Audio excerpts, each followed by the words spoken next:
should be an image on there with some waves crashing into rocks. So a little bit of background on that is that HireClix is based just outside of Boston, north of the city, in a town called Gloucester, Massachusetts. You'll see through all of our branding some images from around the North Shore of Boston.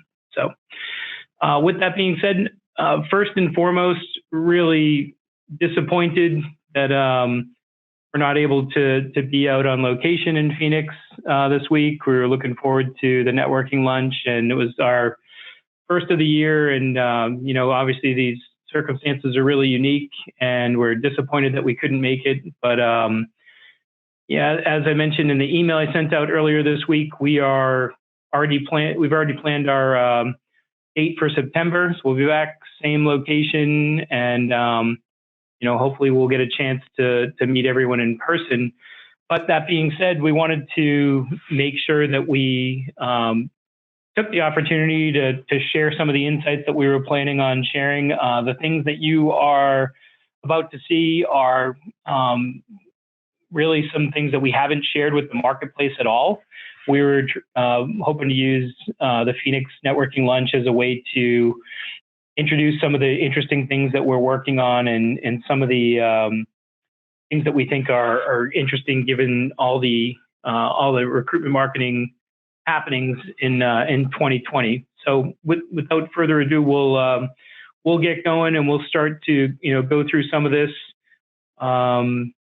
If you aren't familiar with us, I'm just going to try and advance this slide a little bit. Here we go.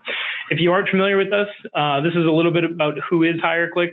Maybe you've come to one of our lunches in the past. Maybe you're a former customer, existing customer, but we started 10 years ago, which is pretty exciting. Two guys and a folding table, and one customer is kind of how we started out of the gate. At this stage, we're about 40 people. We have about 60 customers. We have employees in 8 different states around the country. And this is what we do. We focus on recruitment marketing. This is, we chose to be in this business. We really genuinely think that we can help talent acquisition teams build out a recruitment marketing strategy, help with talent acquisition operations, and really, help your organization get a better ROI. I was over at Monster.com. I did consumer marketing for Monster, driving job seekers back to the site. And, there's a core group of other folks from Monster as well. In addition to that, we've got some great folks who have a ton of vendor experience. They worked at different job boards around the industry, different TA technology companies around the industry. Kevin and Nicole, who were planning on being at the lunch, both have worked at, Simply Hired, Indeed, Jobs to Careers, you name it, Monster as well. So it's something that, in my mind, when I started the business, we wanted to build a team that understood the marketplace and could really help talent acquisition teams get the most out of their budget dollars and get the best possible recruitment return on investment. The other thing that we have that a lot of people don't know about, and certainly other recruitment ad agencies don't have, is that we have a strategic consulting practice. We have former TA practitioners who are now on our team helping doing TA team assessments, technology assessments, TA process mapping, things along those lines. And, we like to think of it like beyond the recruitment marketing, recruitment advertising, we can help, TA leaders dig into their team and their technology and their processes and make improvements. So it's a little Deloitte consulting inside of HireClix is how we typically think of that. Lastly, at the end of last year, we were recognized as the most innovative recruitment advertising agency in 2019, which is a really exciting thing. Somebody else nominated us. It wasn't some award that we put through our name in the hat on. Someone in the industry nominated us, and we're very honored to win that. So we think we're doing a lot of things to help keep our clients ahead of the curve. With that being said, the basic thing that we start with when we talk with folks, a lot of times when we have the networking lunches is, what's your recruitment marketing mix? And, I think that this image of all the different Frito-Lay mix bundles is probably part of the fact that, we've been at a stay-at-home workplace for the last 10 days now. So I just went down a rabbit hole of when I found the cheesy mix, I thought that was interesting, but I found all these other, fun Frito-Lay mix bags. And, although it's kind of hokey, it's also representative of when we talk to clients, they all have different needs and they all have a different recruitment marketing mix. Some people use more job boards. Some people use more pay-per-click. Some people do more sourcing. Some people do more on niche boards because they're in healthcare and they have to do, attract people with certain licenses and things along those lines. So, when we talk with a client and we talk about, strategy at a really high level, we're always starting with, what's your current recruitment marketing mix? And then how do we continue to optimize that and make that better? And one of the fundamental things that's typically part of that mix is we've got some of the bigger vendors here on this slide where, Indeed, Glassdoor, and LinkedIn are definitely the big three where we see a lot of clients investing dollars and trying to make sure that we have a consistent level of, what we consider direct response candidates. So when we put a job out there, we're trying to drive applicants. That's a direct response marketing campaign. And when we spend $1 that way, we expect to get a return by getting, a really efficient cost per applicant. And hopefully the efficient cost per applicant turns into, a quality applicant and eventually a hire down the road. But when we look at the bigger picture of overall media, you can see some of the things that we just referenced are further down on the left-hand side of this, what we call recruitment marketing continuum. And whenever we're talking with clients about where to spend their dollars, it's always a balance between direct response and employer branding. And if we have hundreds of jobs open and we have hundreds of opportunities, then we've got to make sure that we fill that pipeline with quality candidates in order to fill the jobs. I mean, that's the mission that we're trying to support our TA teams and our clients on, is how do we make sure that when they have openings, we have the right game plan to fill those jobs by putting the right mix of marketing channels together. And so, if we aren't doing a good job on the direct response side, then either the jobs stay open longer, it's a longer time to fill, and the organization kind of has a reaction to a negative reaction to having those openings for too long, whether they're sales openings and people aren't, selling enough and hitting quotas, or whether it's customer service or call center openings that are, make customer support more challenging. So it's really important to make sure that we have a measured and strong approach to getting applicants in the door. But as we become more efficient with that, we really start to open up opportunities. And when organizations talk about employer branding, some of it is certainly, understanding who you are and packaging that messaging. But, we want to go out to the marketplace and we want to talk more about who a company is, who a client is as an employer. Then we start going out to other channels when people aren't looking for jobs. And that's as you move from the left to the right. You go past some of the job boards on LinkedIn and Glassdoor, and you get to Google and Facebook and Instagram, you get to Spotify, you get to Hulu, Amazon, ESPN, Wall Street Journal. These are places where consumers are spending time. And how do we get in front of them, not when they're actively searching, but when they're just going about their daily lives? And how do we put our employer brand in front of them to get an advertising impression, to have them think about our client as an employer of choice? And how do we, do that in a way that keeps us top of mind when the moment arrives for them to go out and look for a job? So one of the things that we have found that is a new and interesting advertising channel is basically advertising on Amazon. And Amazon had typically reserved advertising for, products on the platform. So if you were selling, garden supplies, then you would, be able to cross advertise, your garden supplies when somebody searches for other garden supplies. And you had to have a product on the Amazon platform in order to be able to use their advertising platform.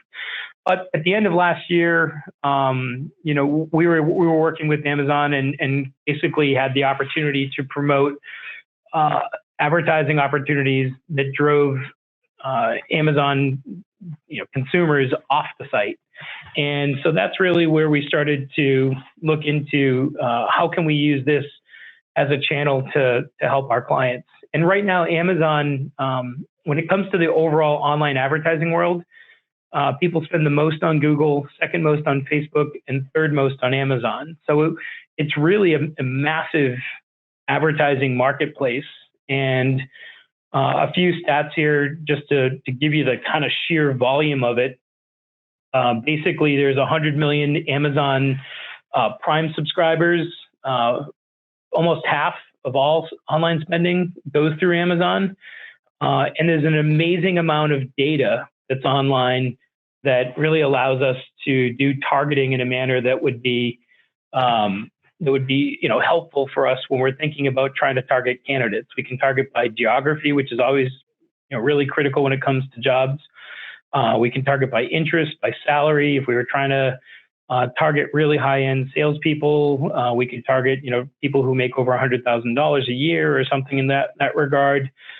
We can target by product type. And as we've started to build up these campaigns, we've kicked around ways to go after, people who are interested in technology, people who are interested in automotive categories, and we'll go into a little bit more detail on that. But, for us, our understanding is that HireClix is the only advertising agency in the industry right now leveraging Amazon to do recruitment ads.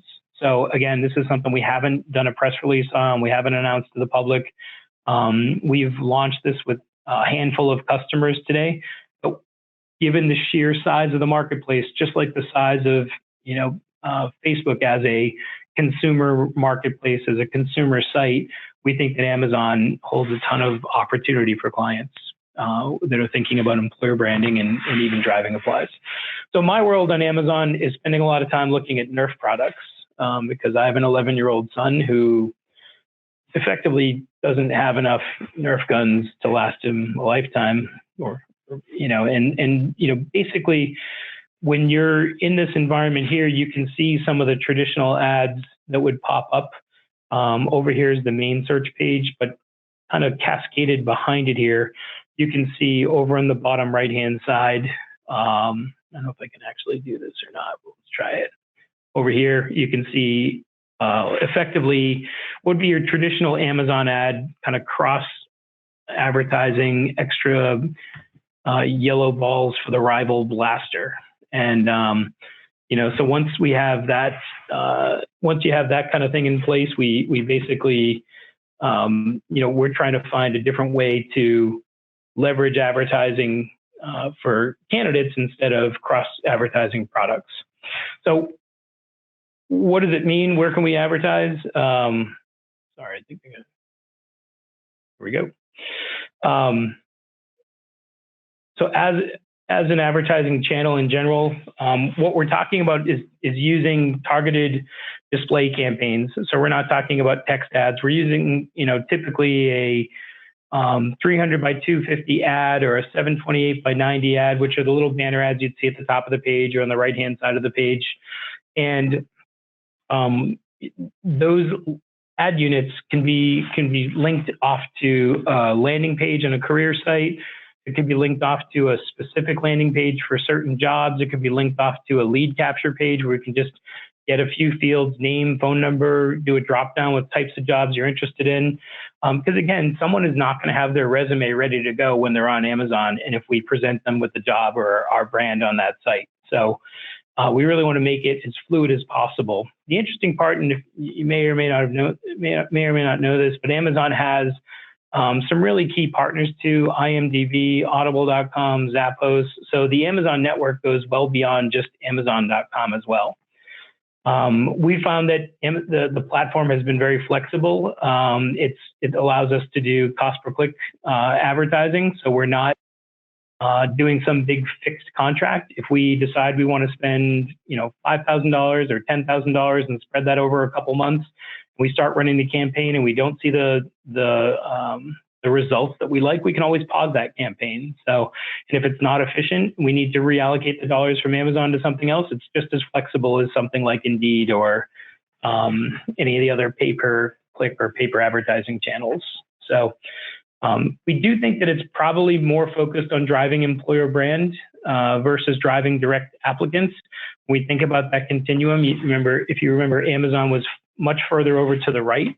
And so, we think that it's better to provide air cover, just like if we were advertising on, ESPN during March Madness. There might be a lot of people there, but we really want to make sure that, the call to action is clearly focused on making people aware of the employer brand. And if they do click on the ad, making it as easy as possible for them to engage with our brand versus sending them to an individual specific job. So one of the case studies that we've done out of the gate is we work with Baylor Scott and White Hospital down in Dallas, Texas, and they have facilities all across the state, actually. But one of the things that we thought would be an interesting approach would be to targeting nurses as they're shopping on Amazon. And so here's an example that takes a similar approach to when we were looking at Nerf guns. We go and type in nurse scrubs, and we're able to produce ads that show up in the context of that particular product. Once someone sees the ad at the bottom, if they click on that, then they're sent off to a custom landing page that was developed specifically for this Amazon campaign that allows us to capture how many clicks landed on that page, how many candidates are interested from that particular campaign. And basically, we're trying to do some of this targeting in order to get the best possible results on Amazon. So we wanted to share some of the specific data from partial data from this particular campaign. We did 3 different types of targeting on Amazon for the nursing campaign. We targeted all of Texas, where we created specific product categories. We were targeting people that were interested in careers-related content. We were targeting people that were interested in, self-help related content in this broad campaign. And it had about 50,000 impressions, 125 clicks, a little bit high on the cost per click side. But the click-through rate there, the 0.22% click-through rate for a banner advertising campaign, that's extremely, extremely high. So that was a pretty good campaign that we were really happy with. And I think that in the end, we'll see that turn into some additional applicants. But at the very least, we know that we were able to hit 55,000 people with a brand impression that actually gave them, put our client's brand in front of them as they were shopping as a consumer, and basically having a positive impact on their experience with their brand. In the second ad set, we did a little bit more of a narrow campaign. We've tried to focus a little bit more on specific cities within the greater Dallas area. And we did a little bit more on the targeting side as well. We targeted people with certain education levels, which is all available in the back end of Amazon. And then we actually targeted people who are interested in medical books. So, this is a little bit more narrow, led to a significant amount of impressions, but it certainly led to fewer clicks. So, this one, that click-through rate there is probably more of what you'd see in an average banner ad campaign. It's not bad, but it's certainly a lot lower than the other 2 types of targeting. And this led to a really high cost per click. So you can see that direct correlation on the click-through rate to the cost per click. You're basically talking about a 4x increase in the cost per click because of that, fractional fractional click-through rate that you see in the narrow campaign. Lastly, we basically did a campaign where we targeted all of Texas, but we had a very specific special interest audience.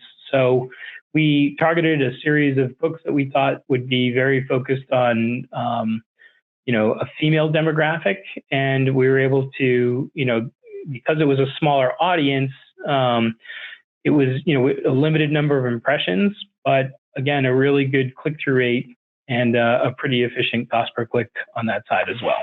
So in addition to that, we did we've done some campaigns trying to attract people in the security industry. That's been pretty successful as well. You can see that the campaigns on this front were related to targeting. The first campaign was, again, broad in a similar fashion. We did an all-state campaign, but specific product categories like automotive, like technology, and we're able to get over 100,000 impressions. And when we narrowed that down in this particular case to specific markets versus the whole state, and we targeted work apparel. So you're talking about people who are, looking at coveralls, looking at other types of interests that are related to more of a blue collar background. We were able to drive, again, almost 100,000 impressions and a little more positive click-through rate there. So both of these campaigns in our eyes would be considered, very successful from a display campaign perspective, display advertising campaign perspective. So, what I would say, in the end, what we're finding is that, why Amazon for recruitment marketing? Generally, we think the recruitment marketing call to action is fresh on Amazon because there are not a lot of people putting jobs out there, putting their employer brand out there, but it's a massive consumer marketplace. So we think that the recruitment marketing call to action is fresh. It's fresh content for those job seekers or consumers. The click-through rate, at 0.09 to 0.20 is pretty high compared to your typical 0.05 click-through rate. So we're talking about click-through rates that are at least double, sometimes quadruple what you would see on a regular banner ad campaign. Amazon has a massive audience, and this platform allows us to leverage that audience in an exclusive way as an approved Amazon advertising partner. So right now we see that there's limited competition for employer branding and job ads, and we think that by jumping into this marketplace, learning about it, building firsthand data on how this marketplace responds to your jobs and your brand will be an interesting advantage compared to other folks coming a little bit later to the game.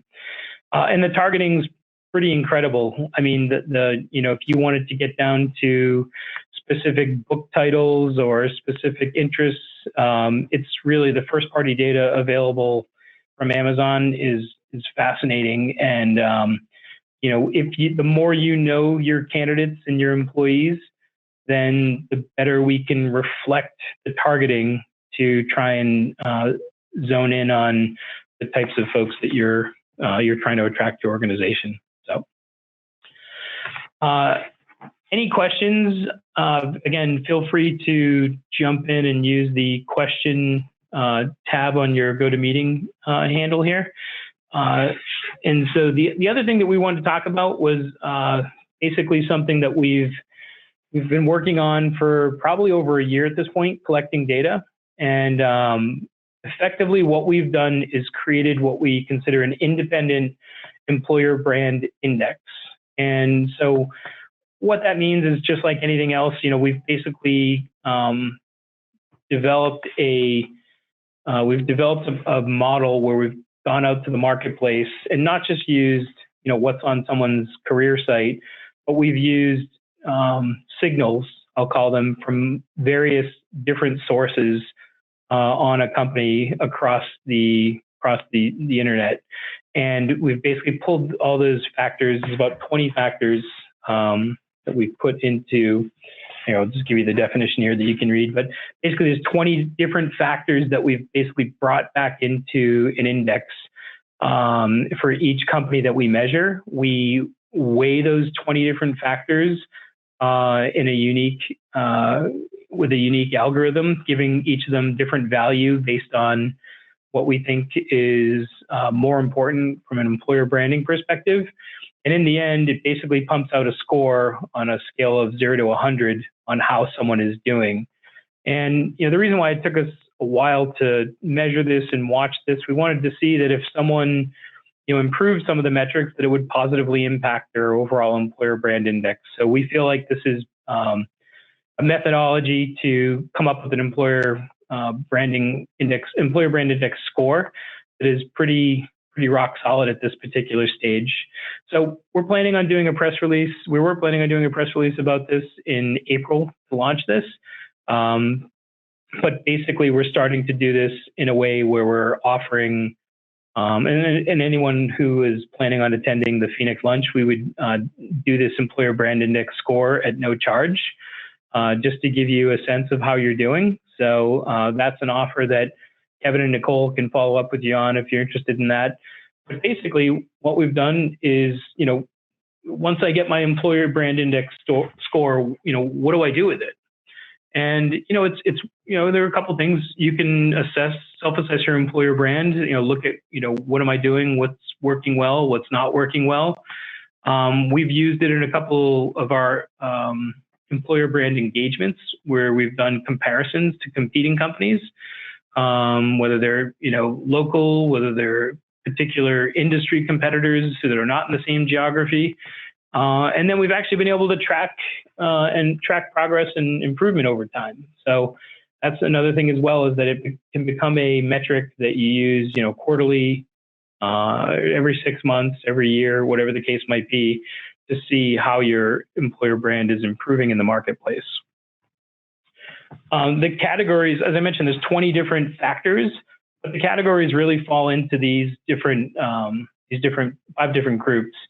Word on the street is a lot of data related to reviews of companies. So, based on scores of reviews, that's really going to be a major factor. We think that when people are going to Indeed or Glassdoor and they're looking at these reviews, that those scores and ratings are really important to how someone's employer brand is perceived. So factors like that are being included.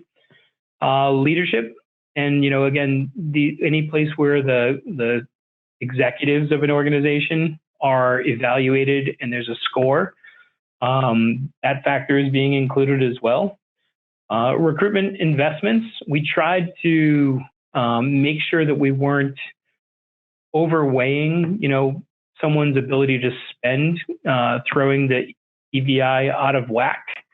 But we did think that people who are making investments in their recruitment marketing and their employer branding, should be some factor. So it is calculated into the overall score when someone's making investments in specific categories. Search, we think searchability is a huge factor, and Google has their Google for Jobs box right now, and some of that has made it easier for job seekers, and some of that has made it more confusing for job seekers. So depending on how an organization scores within the Google for Jobs box and within just the Google search results are a factor. So making sure that your jobs are easily digestible by Google and presented in the best possible way. Basically, what we're trying to score here is, does the job seeker have a fast and efficient route to get to your jobs? And that's a factor as well. And then lastly, talent pipeline. Are you asking candidates to apply for a job and have their resume ready to go, or go through a 20-step process, and some people ask for a social security number or all kinds of crazy details in order to apply for a job? Or are you building a talent pipeline? Are you making it? One of the things that we think is critically important when doing recruitment marketing is that, are we making our client available through the channels and with ease so the job seeker can connect with it in whichever way they want? And I think that that's a key factor. If you're building a talent pipeline, if you have a way for someone to leave, the basic information and have a recruiter follow up, or have an email, a CRM game plan to keep in touch with candidates, that's a huge factor on the employer brand scale. So just to show you a couple of these factors, on Glassdoor, you can see there's 2 different, there's an overall rating. There's would you recommend it to a friend? What's your approval of the CEO? So if you have a CEO that's a 90% approval rating, you're going to get, on that one particular factor, you're going to get a higher score than you are if someone has a 72% rating. So all of these individual factors go into the EBI calculation. They're weighed, like I said, in a specific manner that according to our algorithm, and then it pumps out the final score. So a couple other things on the Indeed side. You can see some of these other factors that are over here on the Indeed side. One thing that's really worth noting that's a new thing, and we actually just saw this for the first time like last week, on Indeed, this work happiness score is something that's I've only seen on certain profiles on certain times. Indeed's known to be able to mix different things in for users, but that's a new factor that we haven't seen very much of.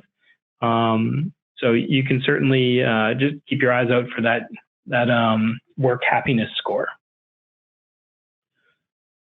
With that being said, like I said, this kind of box here is where there's a lot of different ratings for Accenture as an employer. And then, so what we did in this particular case, and again, sorry, we couldn't show it in person, but we leveraged a list from the Phoenix Business Journal that basically showed some of the top large employers in the Phoenix area. And we ran them through the EBI calculation. And here's where the scores kind of lined up. SAP and Accenture both had some of the higher scores. And so we just did 10 companies and put them on this particular scale. So, again, the underlying calculation behind that is something that's proprietary, but basically all of those different factors that we mentioned earlier in those categories go into this calculation of how the employer brand is doing in this particular market. So not sure if there's any surprises in there or any questions related to that, but as I mentioned earlier, Kevin and Nicole can certainly follow up with you if it's something you'd like to have us run your company through, and then you could always compare it to this. We have a PDF with this scale of all these companies in Phoenix that we'd certainly be able to share after this call as well. But just wanted to give you a sense of what that EBI score looks like, and how some of these companies do on that scale. So with that, I'll open it up for any questions people might have.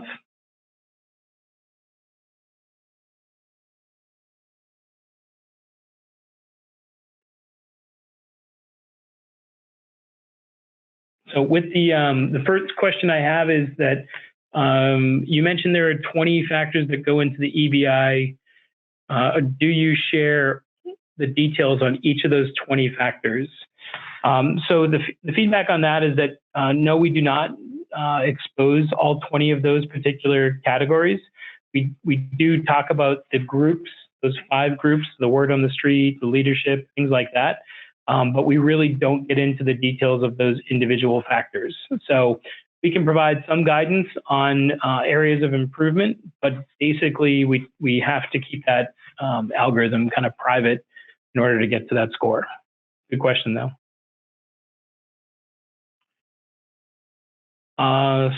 Second question is related to the Amazon advertising. Is there a minimum spend on Amazon? So there is a minimum spend. Typically, when we're doing any type of employer branding campaign, we strongly recommend spending between $5,000 and $10,000 at a minimum, and doing that over 2 to 3 months at a minimum. So that's probably decent guidance. If someone needed to do a pilot of some sort that was less than that, that's certainly something that we could always consider. But generally, in order to try and make an impact on, getting enough impressions to drive enough in a certain marketplace, if we're doing a smaller geography or one city or something like that, that can generally help us lower the cost a little bit. But those are the general guidelines that we use.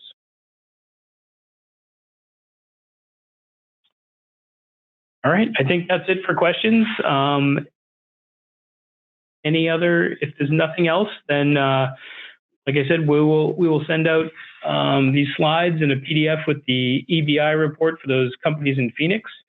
And if you're interested in having us do the work up a score, EBI score for your company in particular, you'll be hearing from Kevin and Nicole directly. So they'd be happy to get that scheduled and get that in motion. So I really appreciate your time today.